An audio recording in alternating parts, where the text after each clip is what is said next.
नमस्कार, मी आकाश जाधव। आज सकाळी 2 लेक्चर आणि एक ऑफलाईन काउन्सिलिंग बुडून मी एका एक्झामसाठी गेलो होतो। त्या एक्झामचं नाव आहे महाजेनकोची एईची परीक्षा। तर तेवढा वेळ त्याच्यामध्ये दिला होता। मला असं वाटलं की त्याबद्दल 2-2 शब्द तुमच्यापर्यंत पोहोचवावेत, सो दॅट ॲटलीस्ट पेपरच्या ॲप्टिट्यूडच्या डिफिकल्टीबद्दल तुम्हाला आयडिया येऊन जाईल। ज्यावेळेस ॲडव्हर्टिजमेंट आली त्यावेळेस बघितलं की माझं स्वतःचं वय त्या एक्झामच्या याच्यात बसत होतं, तर मी स्वतः अप्लाय करून बघितलं। एक्झामला आलेले जे कॅन्डिडेट होते त्यापैकी मला नवीन कॅन्डिडेट कमी, अर्थात ग्रॅज्युएशन झालेले 22 ते 25, 26, 27 वाले कॅन्डिडेट कमी आणि 28, 29 पासून ते माझ्या इतके असे कॅन्डिडेट मला जास्त सापडले एक्झामसाठी। माईट बी बऱ्यापैकी लोक जे ते वर्किंग असतील आणि महाजेनकोला ते ॲस्पायर करत असतील। खूप जास्तीत जास्त मुलं जे ते आपल्या सेगमेंटमधले इंजिनिअरिंगच्या या सेगमेंटमधले जे ते ट्रान्सको, जेनको, डिस्कॉमच्या एक्झामला ॲस्पायर करतातच, त्याच्याबद्दल डाऊट नाही। त्या पाठीमागचं रिझन वेगळं सांगण्याची मला काही गरज नाही आहे। तर पेपरचा जास्त वर्ग होता तो मला असं वाटतं की यंग क्राऊड कमी होता, जो अर्थात ग्रॅज्युएशन झालेला आहे, आणि मला थोडासा जुना क्राऊड ज्यांचं ग्रॅज्युएशन होऊन काही वर्ष झाले आहेत असा क्राऊड जो आहे तो जास्त दिसला। एक्झाममध्ये पहिल्यांदा मला वाटतं ह्या वेळेला जेनकोच्या फॉर्मॅटमध्ये 60 प्रश्न आणि 120 मार्क हे टेक्निकलचे होते, आणि त्याच्यानंतर क्वांट, रिझनिंग आणि इंग्लिशचे 20-20-20 प्रश्न होते। एईची एक्झाम असल्यामुळे मला डिफिकल्टी लेवल अजून थोडी जास्तीची अपेक्षा होती, पण एक्झामची डिफिकल्टी लेवल जर मी IBPSच्या इतर एक्झामच्या फॉर्मॅटमध्ये बघितली तर मला ती ग्रामीण बँकेच्या PO प्रीपर्यंत सापडली, की त्या एक्झामपर्यंत थोडीशी जास्त जी ती ग्रामीण बँकेच्या PO प्रीपेक्षा दिसलेली आहे। आपल्याला त्या एक्झामबद्दल सध्या डिस्कस करायचं। त्या एक्झामबद्दल डिस्कस करत असताना जे महत्त्वाचे मुद्दे मी काढलेले आहेत एकदम कमी शब्दामध्ये, डिफिकल्टी लेवल टेक्निकलची भले 60 क्वेश्चन होते, भले माझं इलेक्ट्रॉनिक्स अँड टेलिकम्युनिकेशन झालेलं आहे, पण ते शेवटी अभ्यास केलेला आहे 2007 मध्ये। तेव्हापासून आतापर्यंत 16 वर्ष झाले, तर त्या 60 पैकी लिटरली एकही क्वेश्चन येत नव्हता। एक क्वेश्चनमध्ये डायग्राम दिली होती की कोणती वॉल्व आहे, कोणतं हे आहे, तर त्याच्यामध्ये मी एक अंदाजे गेस मारला, मला असं वाटतं ते उत्तर असावं। तेवढा एक प्रश्न सोडला 60 पैकी, तर 59चे 59 मी एकदम कॅल्क्युलेटेड गेस माझ्या हिशोबाने ते दिले, आणि त्यातले मला कॉन्फिडन्स आहे की 15-20 क्वेश्चन तरी येऊन जातील म्हणून। तर टेक्निकलचा पार्ट झाला। बाहेर आल्यानंतर मी विद्यार्थ्यांना विचारलं की टेक्निकलचा पार्ट कसा होता, तर ज्यांचं बेसिक चांगलं आहे अशा लोकांना 1 लाइनर क्वेश्चन जास्त होते, तर त्यामुळे त्यांचं म्हणणं की टेक्निकलचा पार्ट हा बऱ्यापैकी सोपा होता, एकदम अवघड नव्हता। दुसरं क्वांट एरर इंग्लिशचं मी जसं तुम्हाला आता सांगितलं, क्वांट एरर इंग्लिशचा जो पार्ट आहे तो डिफिकल्टी लेवल कमी होती त्याची। एक ॲव्हरेज अटेम्प्ट हा एवढा असू शकतो क्वांटच्या केसमध्ये 20 पैकी 15 ते 18 असला पाहिजे, रिझनिंगच्या केसमध्ये 14 ते 17 असला पाहिजे। इंग्लिशच्या केसमध्ये मी अटेम्प्ट लिहिलाय, पण बऱ्यापैकी विद्यार्थ्यांचं जे ते इंग्लिशमध्ये चुकण्याचं प्रमाण जास्त असतं। मग भले इंग्लिशमध्ये तुमचे अटेम्प्ट 10 असतील, 12 असतील, 14 असतील, टेन्शन घेऊ नका, कारण की अटेम्प्टवर इंग्लिशचं जास्त काही जे ते डिपेंड नसतं, कारण की विद्यार्थ्यांची त्याची जी ॲक्युरसी आहे ती ॲक्युरसी कमीच असते बऱ्यापैकी विद्यार्थ्यांची, सगळ्यांची नाही। क्वांटच्या ह्या 20 प्रश्नामध्ये काय काय आलं होतं, तर एक DI होता, ज्या DIमध्ये 6 क्वेश्चन होते।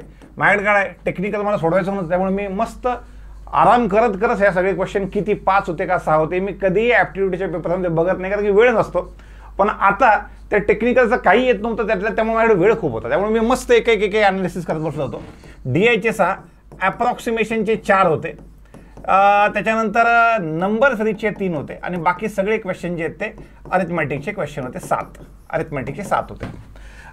लॉजिकल रिझनिंगमध्ये तुमचं जे आहे ते लॉजिकल रिझनिंगला 2 सिटिंग पझल, आता सिटिंग पझल मी सोबत घेतलं तर पहिला होता 5 क्वेश्चनचा, दुसरा होता 5 क्वेश्चनचा, तिसरा होता 18, 19, 20 म्हणजे 3 क्वेश्चन। तर सिटिंग अँड पझल मिळून जे आहेत ते 13 मार्क्स होते, 13 मार्काचा पार्ट होता। त्यापैकी 1 सिटिंग आणि 2 पझल अशा पद्धतीने होते, हे 13 क्वेश्चन होते।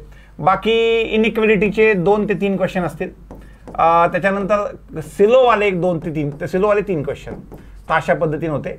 एक आपला अल्फाबेटिकचा व्हॉट लिस्ट नंबर मजबी काय म्हणतात, डावीकडून उजवीकडे जाताना आणि उजवीकडून डावीकडे येताना किती number of as many vowels as आणि ॲज मेनी कॉन्सोनंट ॲज, ते एक होतं।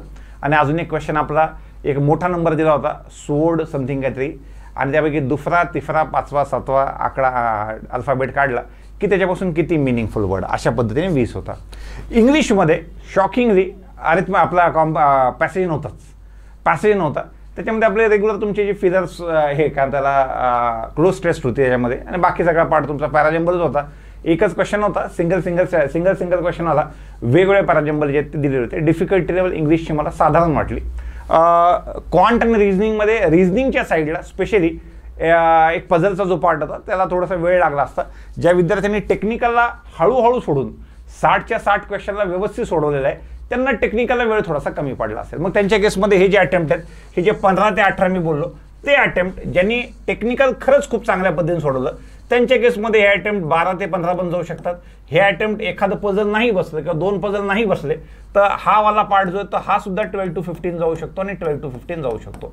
जर हा अटेम्प्ट तुमचा कमी असेल पण टेक्निकलमध्ये तुम्ही व्यवस्थित केलेलं आहे, त्याच्यानंतरही निकालाबद्दल तुम्हाला टेन्शन घेण्याची गरज नाही. तर इकडचा तुमचा 10, 12, 15चा अटेम्प्ट, 10, 12, 15चा अटेम्प्ट, 10, 12, 15चा अटेम्प्ट विथ गुड टेक्निकलचा अटेम्प्ट, हा वाला पार्ट सुद्धा तुम्हाला कामाला येऊन जाईल.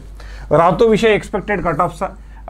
तर यातला टेक्निकलवाला पार्ट माझ्या खरंच अखत्यारीत नाही, त्यामुळे मी त्याबद्दल बोलू शकत नाही. हां, प्युअर सगळा पार्ट मला आला असता येत असता तर मी टोटल किती ॲप्लिकेशन आलेले आहेत, किती विद्यार्थी आलेले आहेत, त्यातले 70% काढा, 80% काढा, एवढे मुलं एक्झामला आले असतील. मग आलेल्या मुलांपैकी कोणत्या रेशोमध्ये मुलं घेतात, काय घेतात, कसं घेतात, हा अंदाज लावून जो आहे तर पुढचं गणित जमलं असतं.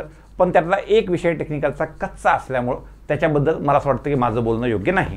आणि रिझल्टची प्रोसेस जी TDU कोर्समध्ये महाजनकोच्या वेबसाईटवर तुम्हाला अवेलेबल होऊन जाईल, तर त्याच्याबद्दल सुद्धा तुम्हाला टेन्शन घ्यायची गरज नाही. आता याच्यामध्ये खूप वेळ असल्यामुळं जे क्वेश्चन मेमरी बेस्ड क्वेश्चन मला लक्षात होते, त्यापैकी तुमचे जे नंबर सिरीजचे क्वेश्चन होते हे असे क्वेश्चन नव्हते, हेच होते. तर त्यामध्ये तुम्हाला 2चा वर्ग हा जो रॉंग नंबर सिरीज होती, पुढे 3चा वर्ग, 5चा वर्ग, 7चा वर्ग, हा पुढचा नंबर चुकीचा दिला होता, त्यामुळं हा 80 येत होता, तर तिथे काहीतरी चूक होती बघा. पुढे तर 121 वगैरे असेल तर 2, 3, 5, 7, 11चा वर्ग असं काय असेल. पुढे डिफरन्स होता बघा 20, 25, 35, 50, 65 आणि 100. मग डिफरन्स आहे, डबल डिफरन्स काढला 5, 10, 15 आणि 20. हा 50 आणि 20 इथं 70 पाहिजे होता, तर इकडे काय फॉल्ट आहे. आणि शेवटचा जो क्वेश्चन होता, अशा टाईपचे क्वेश्चन मी सांगत असतो शेवटून चालू करायचे. हे इंटू 6 + 6 इंटू 5 + 5 इंटू 4 + 4 हे सापडलं तर 3 × 3 आणि 1 4 पाहिजे होतं. सो दॅट 4 × 2 = 8 = 10 झालं असतं. तर हा एक पार्ट. तर नंबर फ्रीजमध्ये तुम्ही या पद्धतीने जाऊ शकता. इथून पुढे ज्यांना रिझनिंगमध्ये एक पझलचा पार्ट होता, त्या पझलमध्ये तुमचं मे, जून, जुलै, मी फक्त मध्ये मे 31चा असतो, जून 30चा असतो, त्याच्याबद्दलची माहिती होती. जुलै 31चा असतो, ऑगस्ट 31चा, सप्टेंबर 31चा, ऑक्टोबर 31चा आणि काही ते 5-6 लोकांची नावं दिले होते. आणि त्यांना एक एक फुल आवडतं, त्यामध्ये orchid, lotus, tulip, jasmine, lily आणि रोज ह्या पद्धतीनं फुलांचे नावं जे ते सोबत दिलेले होते. तर तो ह्या पद्धतीने तो बसू शकत होता असं मला वाटतंय. आणि अजून एक पार्ट बघा ज्याच्याबद्दल मी नेहमी बोलतो आणि आताही बोलणार, तो म्हणजे एक DI होता, ज्या DIमध्ये तुम्ही बघितलं तर बॉईज होते बघा 80, 105, 90, 85, 50 आणि average of boys and girls. मी नेहमी सांगतो की हा वाला पार्ट जास्त येतोय. मी यातले क्वेश्चन क्वांट बॅचमध्ये टाकलेले पण दाखवतो पण वाटल्यास तुम्हाला. तर बघा average of boys and girls या पद्धतीने बॉईज दिले होते, average of boys and girls. आता बॉईज अँड गर्ल्सचं ॲव्हरेज आहे तर टोटल 180, दोघांचं ॲव्हरेज बघा 100 येतं 200, हे होतं 190, हे होतं 140 आणि हे होतं 130. आता आपण जर गर्ल्स काढल्या किती असतील तर 180 पैकी 80 मुलं गेले, गर्ल्स येतील 100, 200 पैकी 105 गेले तर येतील 95, 190 पैकी 90 गेले तर 100 येतील, 140 पैकी 85 गेले तर 55 येतील, 130 म्हणून 50 गेले तर हे 80 होऊन जातील. या पद्धतीचा डेटा होता. वाटल्यास या पद्धतीचा डेटा जो आहे तो मी तुम्हाला दाखवतो बघा. इकडे मी याच्याशी संबंधित व्हिडिओ आय थिंक DI मॉडरेटमध्ये टाकलेत बघा. हा सम ॲव्हरेज रेशोवाला पार्ट. याच्यामध्ये जर तुम्ही बघितलं तर तो जो आलेला DI आहे त्या टाईपचा PDF जो पार्ट आहे आता सापडलाच की बघा. तर इथून आपल्याला पुढं कसं जाता येतं, इथून जाता येईल वाटतं, इथून जाता येईल आपल्याला, इथून जाता येतं. हे बघा सेम या पद्धतीने तुम्हाला जे पाहिजे स्टडी टाईम या पद्धतीने रेशो ज्याला आपल्याला डिवाईड करायचं बघा, नाही का टेबल फॉर्मॅटमध्ये कन्वर्ट करायचं आहे त्या टाईपचे काही क्वेश्चन्स होते. त्याच्यानंतर सेम सिमिलर क्वेश्चनमध्ये हे बघा इकडं दोघांचा रेशो, दोघांचा ॲव्हरेज दिलेला आहे. तर या टाईपलाच मी नाव देताना सम डिफरन्स ॲव्हरेज रेशो पर्सेंटेज त्या टाईपमध्ये क्वेश्चन्स होते. तर कंप्लीट एक नाही तर 2 व्हिडिओ घेतले आहेत. इकडे टोटल दिलेली, इकडे डिफरन्स दिलेला आहे. तर डिफरन्स ॲव्हरेज टाईपचे भरपूर क्वेश्चन, अर्थात जवळपास 50 एक क्वेश्चन जे आहेत ते ह्या टाईपचे घेऊन घेतलेले आहेत. ज्यांनी निश्चित ते केलं होतं त्यांना 6 प्रश्नांचा हा एक सोपा DI जो तो आला होता. तर अशा पद्धतीने हा पेपर होता. तर मीही खूप दिवसांनी स्वतःसाठी जो तो पेपर देऊन बघितला. क्वांट रिझनिंग इंग्लिशचा जो पार्ट तो मला बऱ्यापैकी म्हणजे 60 अटेम्प्ट केलेले आहेत मी, पण मला नाही वाटत की कुठेतरी 57-58च्या खाली मार्क्स येतील म्हणून. चुकलाच तर इंग्लिशमध्ये एखादा आणि रिझनिंगमध्ये एखादा गेला तर एखादा दुसरा जाऊ शकतो, कारण की रिझनिंगचाही वेळ जास्त असल्यामुळं सिटिंग पझलचा पार्ट येत नाही, तो कधीही जमत नाही. पण इतका वेळ हातामध्ये शिल्लक होता तर मी तोही जो पार्ट आहे सिटिंग अरेंजमेंट पझलचा तर अटेम्प्ट 60 पैकी 60 केलेत, गेला तर एखादा जाऊ शकतो. पण टेक्निकलचा जो पार्ट आहे तो टेक्निकलवाला पार्ट त्याच्यामध्ये सगळं राम भरोसा आहे. तर त्यामुळे फक्त तो एक्झामचा अनुभव घ्यायचा होता की काय आहे कशी आहे, सो दॅट पुढच्या विद्यार्थ्यांना गाईड करताना दुसऱ्याकडून ऐकूनही ते कळतं, पण ऐकून त्या इंटेन्सिटीने कळत नाही. 10 लोकांना विचारण्यापेक्षा हे एकदा स्वतः एक्झाम दिल्याचे ते निश्चित कामाचं आहे. तर आपल्या पुढच्या तुमच्या ज्या कोणत्या एक्झाम्स असतील त्याची तयारी कंटिन्यू ठेवा. बाकी मी सोबत आहे बाकी सगळ्या गोष्टींसाठी, आणि पुढचे जे काही नोटिफिकेशन आहे त्याच्याबद्दलची माहितीसुद्धा आपल्या ग्रुपवर किंवा आपल्या यूट्यूबला आणि टेलिग्रामला जो तुम्ही टाकत जाईल. धन्यवाद.